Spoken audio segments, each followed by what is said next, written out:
दोस्तों, एक बार गौतम बुद्ध के पास एक स्त्री अपने बच्चे को लेकर रोती हुई आती है और उनसे कहती है, प्रभु, मैं आपके पास बड़ी आशा लेकर आई हूँ। मैं जानती हूँ कि आपके लिए सब कुछ संभव है और आप परम ज्ञानी हैं। कृपया मेरे मृत बच्चे को जीवित कर दीजिए। मैं आपका यह उपकार कभी नहीं भूलूंगी। उस स्त्री को बुद्ध के पास उन लोगों ने भेजा था जो बुद्ध से ईर्ष्या करते थे। उनका उद्देश्य था कि बुद्ध सभी की नज़रों में गिर जाए।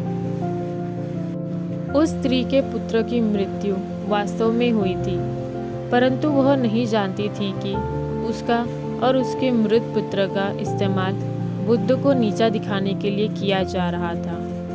उसे तो बस यह बताया गया था कि बुद्ध सच में उसके पुत्र को जीवित कर सकते हैं। वह स्त्री कहती है, कहिए ना प्रभु, आप मेरे पुत्र को जीवित कर देंगे ना? वहाँ उपस्थित सभी लोग बुद्ध के उत्तर का इंतजार कर रहे थे।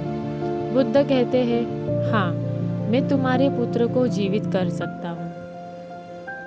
बुद्ध की बात सुन वहाँ उपस्थित सभी लोग चौंकते हैं और वहाँ स्त्री बहुत प्रसन्न होती है। बुद्ध कहते हैं, परंतु तुम्हें एक कार्य करना होगा। वह स्त्री पूछती है, क्या करना होगा मुझे प्रभु? बुद्ध कहते हैं, तुम्हें एक मुट्ठी सरसों के दाने लाने होंगे। वह स्त्री कहती है, मैं अभी लेकर आती हूँ प्रभु। बुद्ध कहते हैं, परंतु ध्यान रहे, दाने ऐसे घर से लाना जहाँ कभी किसी की मृत्यु ना हुई हो।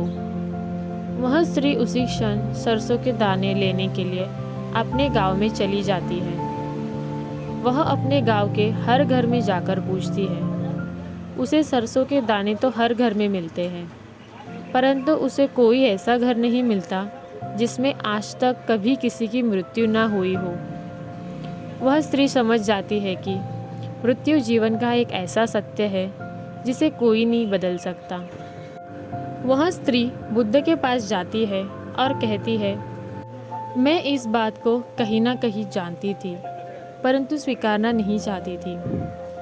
आपने बिना कुछ कहे मुझे इस सत्य से अवगत करा दिया। बुद्ध कहते हैं, जो जन्मा है उसकी मृत्यु निश्चित है और यही प्रकृति का नियम है। चाहे कोई सुंदर हो या करूप हो, बूढ़ा हो या जवान, मृत्यु सभी को आनी है। बुद्ध कहते हैं, ये संसार जिसे हम यथार्थ मानते हैं, यह दुख और पीड़ा का क्षणभंगुर खेल है। जो जन्मा है उसकी मृत्यु निश्चित है। तो दोस्तों, गौतम बुद्ध हमें इस कहानी से यह सीख दिलाना चाहते हैं कि जो वस्तु पैदा हुई है उसकी मृत्यु होना भी निश्चित है। तो जितनी हमारी जिंदगी है उसे हमें खुलकर जीना चाहिए। नमो बुद्धाय।